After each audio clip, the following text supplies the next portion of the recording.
Calgary. It's a beautiful city. I love Calgary. Funeh Aliu is a Calgary, Alberta creative who wants to make a difference with his art. He wants to create things that have yet to be created and that live beyond his existence.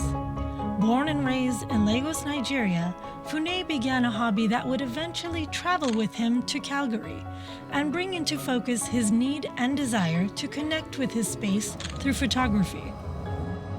I realized that just before I left Nigeria, I had this little camera, and I would go out the last few weeks before I moved to Canada. I'll go around, and I found these photos I took on the streets of Lagos. Growing up, my family traveled a lot. We would live in a new city every 4 or so years. There was constant change. It taught me that I wasn't really different. Everyone was different. Somewhere in 2001, I lost my father. And I think that was what triggered my mom wanting to move to sort of reset and restart. After following his family to Calgary in 2010, Funeh, an engineer by trade, continued his street still photography and eventually added video to his repertoire. I started the photography on the streets of Calgary. For me, it was a way of documenting the life of Calgarians, the soul of the city, and hoping that in years to come, it would be a little reminder of what it used to be. I find photos very fascinating and very deep. I mean, we all know that time is constantly moving, and it fascinates me that with a photo you can pause time. It would be beautiful in years to come to see what Calgary looked like paused in this era. For me, photography on the streets is almost a sort of meditation where everything zones out.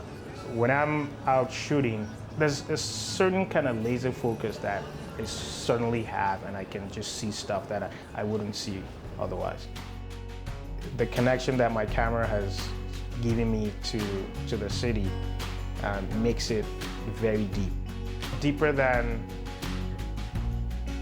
Lagos to me. And so I decided that last year, just because I was like, why am I feeling such a deep connection to the city?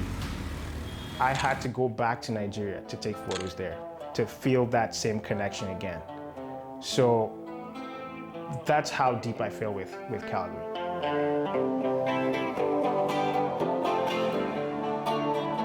I did an exhibition called Deja Vu about 2 years ago.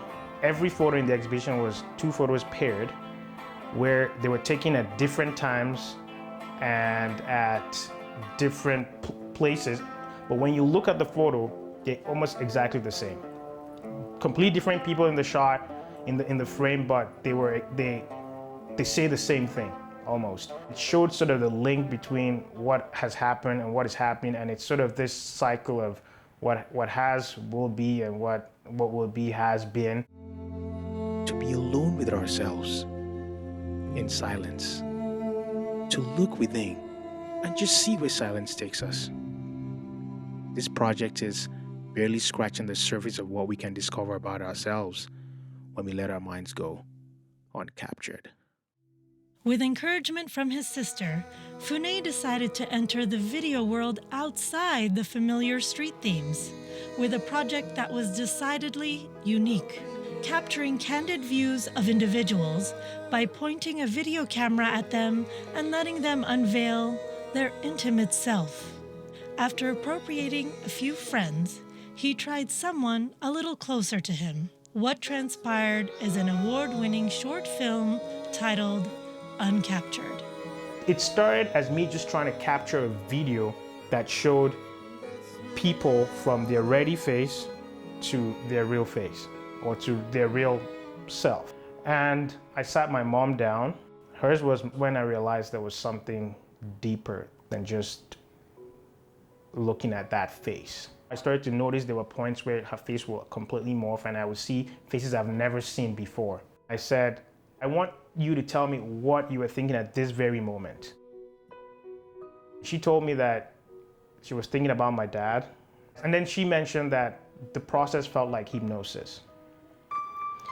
And that was the moment I realized that there was something deeper.